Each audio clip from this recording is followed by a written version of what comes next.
Thank you for listening to the Roast West Coast Coffee Podcast. I upload this podcast on the Anchor podcast platform. If you haven't heard about Anchor, it is the easiest way to make a podcast.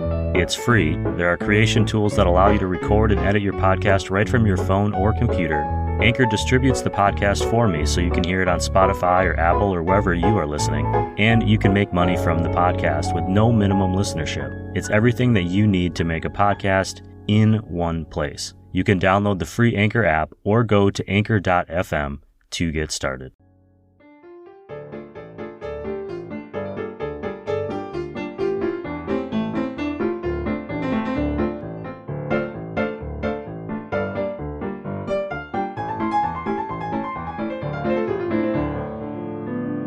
Good morning. Welcome back to the Roast West Coast Coffee Podcast. I'm your host, Ryan Wolt, and today we're going to meet a former website gambling entrepreneur turned coffee blogger turned coffee roaster. Marc Wortman founded Make Good Coffee Company in San Diego, originally as a wholesale business, and during the pandemic opened their first retail location. Marc is a good salesman and a pretty good storyteller, and I'm glad I'm able to share the Make Good Coffee Company story with you. While you're listening today, take a moment to follow at Make Good Coffee on Instagram, or head to makegoodcoffee.com to check out Marc's Make Good Coffee blog. And don't forget to fill your coffee mug with some good coffee, because here's the show.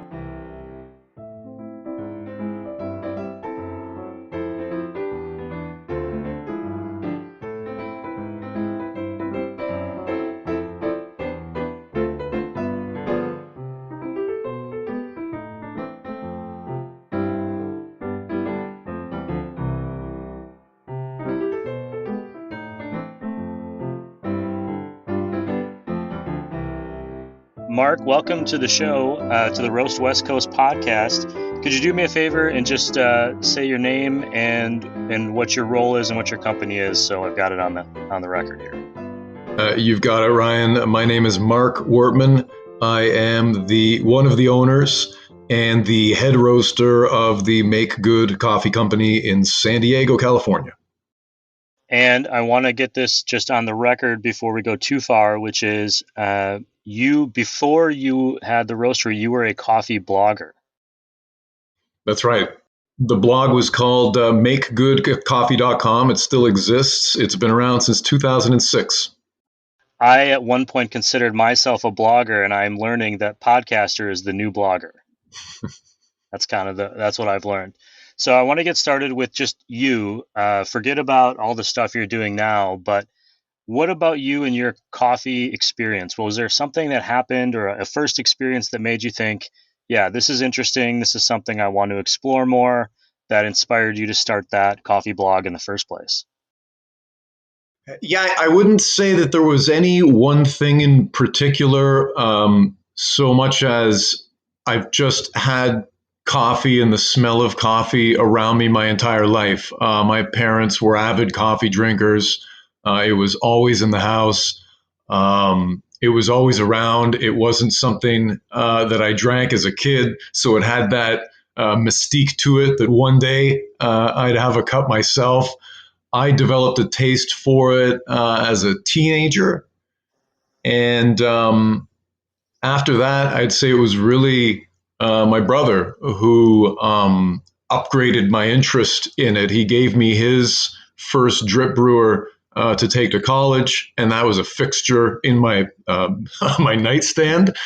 And he was the first person to show me a French press. I didn't even know what I was looking at, but it was definitely the beginning of me seeing just how much complexity there was to coffee. And then that's something that's been a theme for me with coffee, is that the more you learn, the more you realize you have to learn. Yeah, it's a weird, it's almost, I don't want to say ignorance and bliss, because it's the opposite of that. There's bliss in the learning, but there's also this, once you open that door, it's hard to turn back. It's Right. it's like starting to drink craft beer. It's hard to go back to drinking Old Milwaukee all the time. Actually, I don't know if they have Old Milwaukee out here. I remember it. Yeah, I know that I had it when I was younger. So then at some point you start the coffee blog.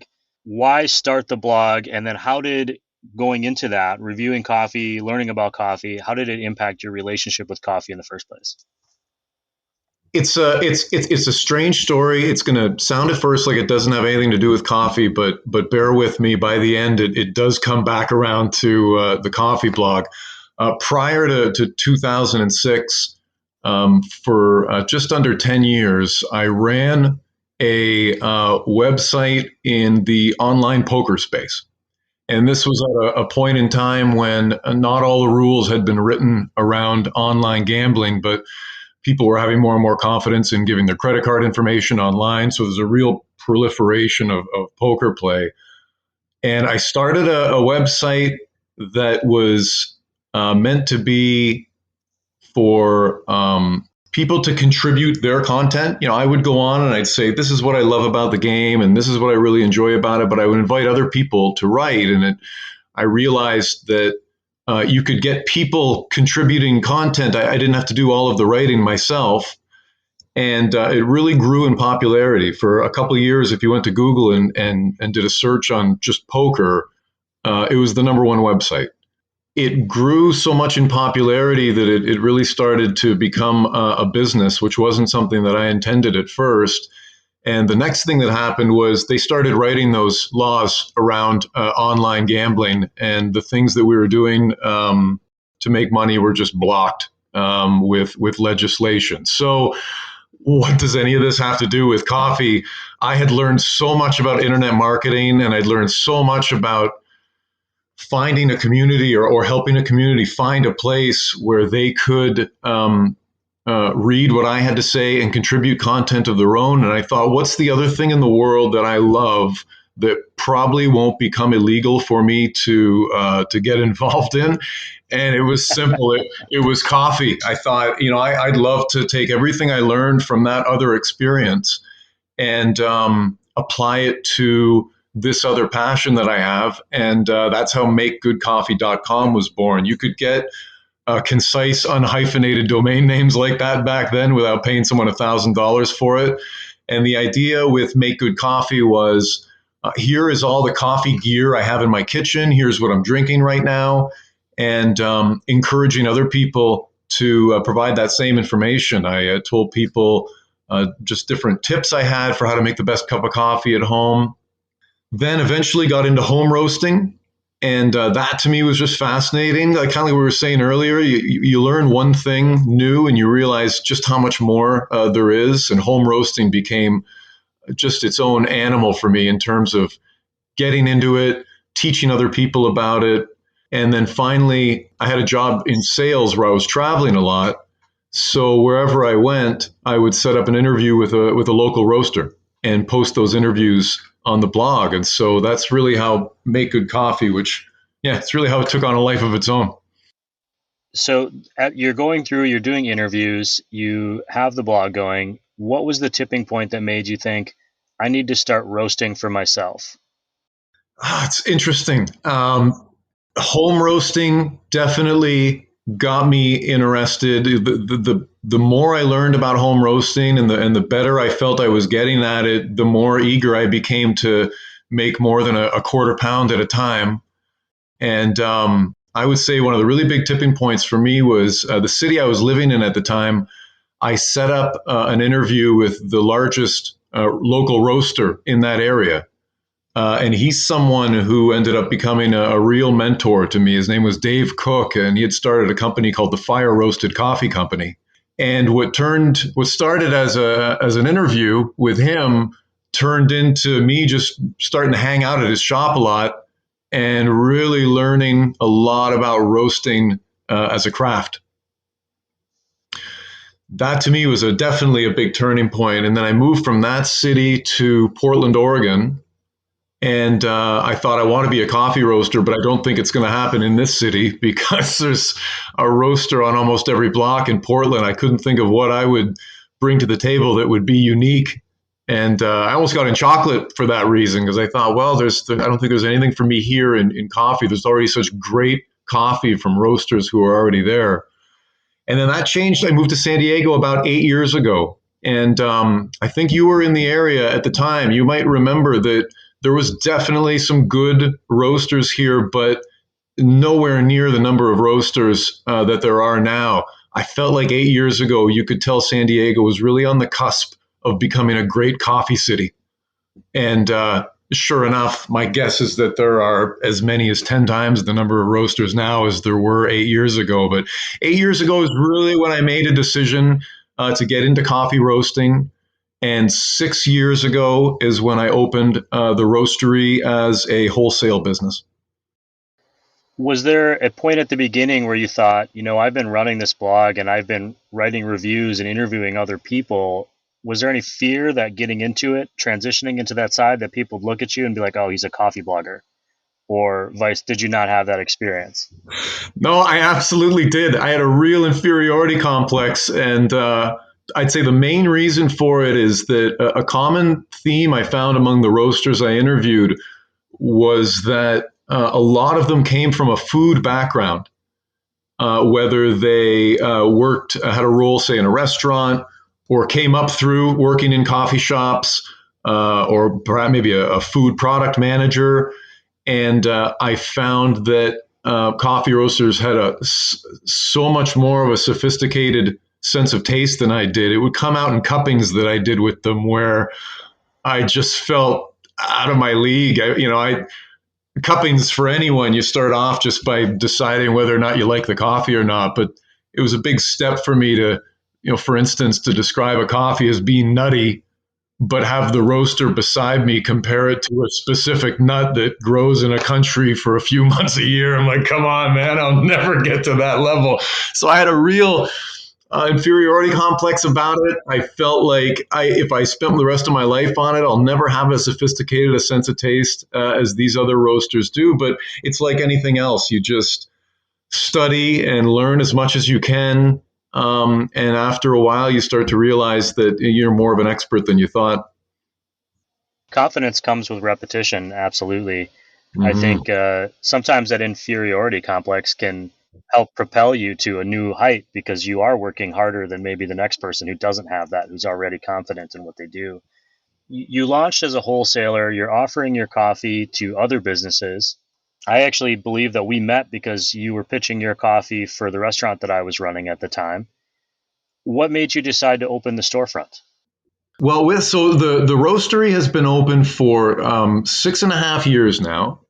The retail coffee shop next to the roastery we opened a year and a half ago. A lot of that has to do with my business partner, Colleen. Colleen moved to San Diego from Seattle. And when she did, I had this wholesale coffee roasting business. I had a full-time job, and I let her know I wasn't ready to take the big leap to quitting my job and just being in the coffee business full time without some help from somebody. And I asked her if she would be interested in becoming involved with this business. She has a background as a barista. She is really a project manager by nature. And the thing that I knew I was lacking was that my relationship with coffee has always been to go out, find great coffee, and then bring it home and make it for myself at home. I never really went out to coffee shops a lot. So I knew that I was an expert in roasting. I enjoy doing sales to grow a wholesale business, but that Colleen brought the other piece of it that I didn't have, that retail experience, and somebody to do this with. So we both went off to our separate homes for the holidays and agreed when we came back, we'd talk about it and decide if we wanted to go ahead with it. And we did. That was in January of 2019. I quit my job. And of course, nothing ever happens as quickly as you would like. So it took over a year before the retail shop was actually opened. And the way you and I met, Ryan, is a great sales story. I would love to tell it if you'll let me. Yeah, please.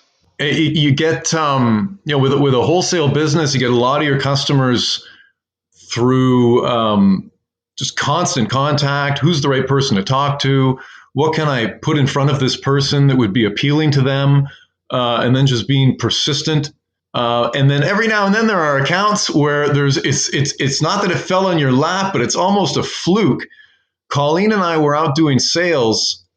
We were in Pacific Beach and we parked the car somewhere. We had a list of places that we were going to cold call. And you were running a restaurant that was in between two of those stops.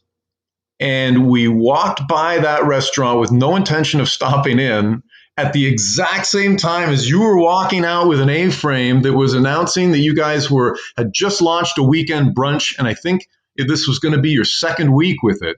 So we said hello, to be pleasant with each other, and then we looked at your sign and said, "Wait, this is too good to be true. Have you guys thought about coffee? Do you have a vendor yet?"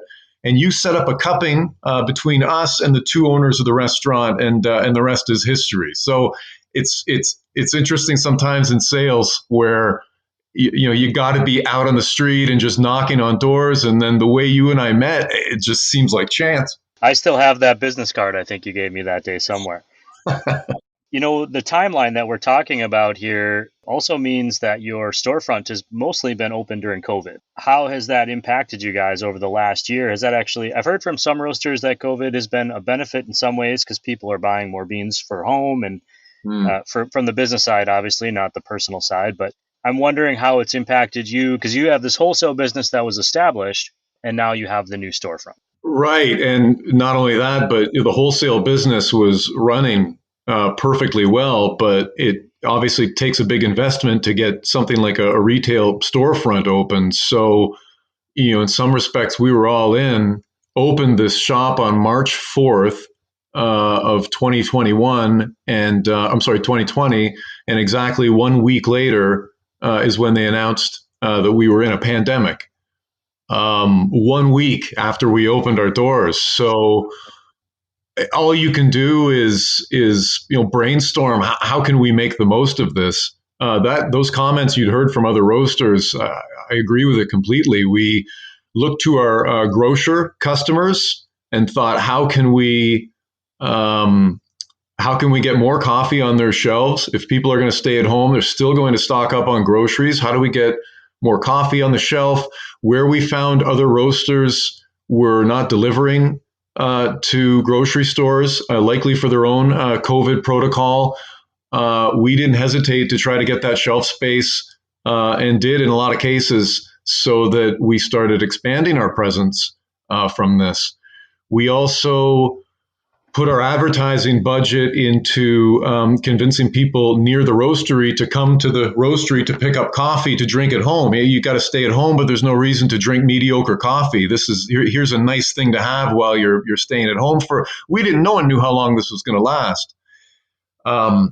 Another thing we did that wasn't planned at the beginning was we always thought we would have cupping classes for novices in the shop. Coffee cuppings, tastings are very underappreciated, I think. A lot of people don't realize just how sophisticated a coffee tasting is, and we've had fun putting on classes like that, predominantly for people who've never done a coffee cupping before. It's always a service we provided for our wholesale customers, like a coffee shop. If they want to bring their customers in for a cupping, then we come in and the shop can say, hey, look, we brought in our roaster. He's also going to host this cupping class. And since we couldn't do that for COVID, we came up with an online cupping class where we would send samples of coffee to you at home and then use Zoom to conduct an online cupping. That ended up being really beneficial for us too. It even led to some corporate gigs. We had as many as 30 people on one call where the employer wanted to provide their stay-at-home team with some kind of a team building exercise and went with a coffee cupping. So it's interesting in those times of need when you have no choice, the kinds of new ideas you come up with. As far as I know, there had never been an online cupping before that. It certainly doesn't compare to a live cupping, but it's something instead of nothing. And so other than that, it was really just making our presence known where the shop is on Hancock Street near Old Town, and encouraging anyone in the area to come see us. And some of those first people that did are still among our regulars today. So it was tough. Those first few months were especially dark times to think back on, but we got through it and came up with new ideas along the way.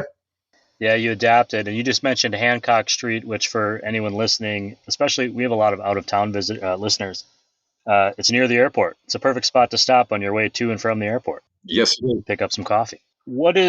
So you've gone through this process. It's been years in the making, roasting, now the shop, COVID. What is coming up for you guys? What do you guys have planned for the future? Is it just sustaining? Is there growth activity? I mean, what is the idea behind the next, say, 6 months, a year, 5 years? Definitely getting a bigger roaster. Obviously, it's a measure of how much coffee you're putting out there. We're just right on the cusp of needing a larger roaster instead of spending the amount of time that we are with this current sized roaster. But as you know, because I know you worked in Pacific Beach, Labor Day is almost the unofficial end of summer, and summer is the busiest time of the year for our wholesale business. And it's not that we can't handle it. You know, we certainly can handle new business, but the summer with so much wholesale business in PB, it's just day to day, and it's exhausting. And you don't do a lot of brainstorming. There's not a ton of creativity. There's not a lot of just forward thinking. You're really just going in, roasting, delivering, taking calls.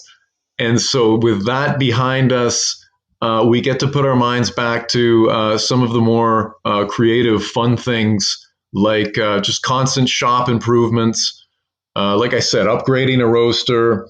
Yeah, just figuring out what more we can do to be our neighborhood's coffee shop and a wholesale roaster for businesses in San Diego.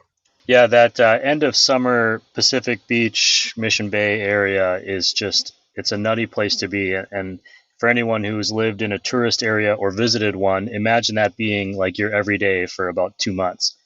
It can be very intense. I certainly remember some very exhausted mornings and nights. I was just going to add, Ryan, as a resident of PB, I hate the summer here. And as a business owner with customers in PB, I love the summer here. Yeah, I used to live there as well, and I wouldn't go to the beach sometimes from like June until September. And then that second, third week of September, to me, that's the best time of year. October, right now, this is it.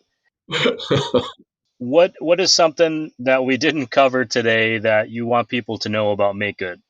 You know, I know that your listeners definitely have some coffee knowledge. I can think back on my own kind of evolution as a coffee drinker, and the thing that was a real turning point for me was realizing that the freshest coffee and the most flavorful coffee you can get is from a coffee roaster. If your listeners, no matter where they're located in the country, I definitely encourage them to find their local roaster. You're not going to find fresher coffee. You're probably going to see the actual roasting equipment when you're in there. What could be fresher than that, short of the farm to get it? And if your listeners are in San Diego, I definitely encourage them, come check us out on Hancock Street near Old Town. Check out the roaster, get more familiar with that. And our seasonal menus are always a lot of fun. These are not the kinds of coffee drinks I used to enjoy years ago, but they're delicious, they're fun, and we've always got something new.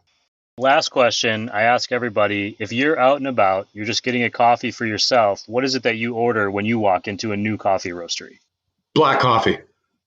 It is, I mentioned the other drinks being fun, and they are.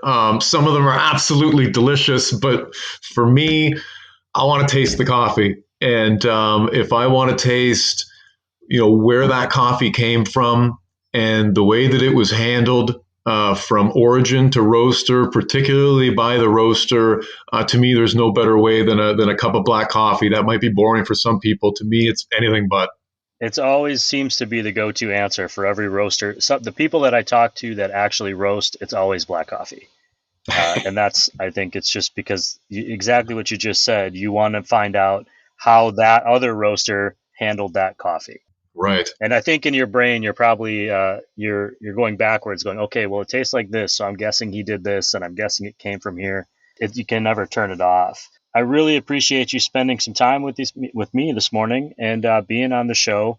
I'm excited to try some of your new coffees, and congratulations on the new storefront. And I'm excited to see what happens next. Thank you, Ryan. I appreciate that. And I like this podcast. I really like what you're doing. And I like that there's just an information resource for people who want to learn more about coffee. You've got some real experts on this show.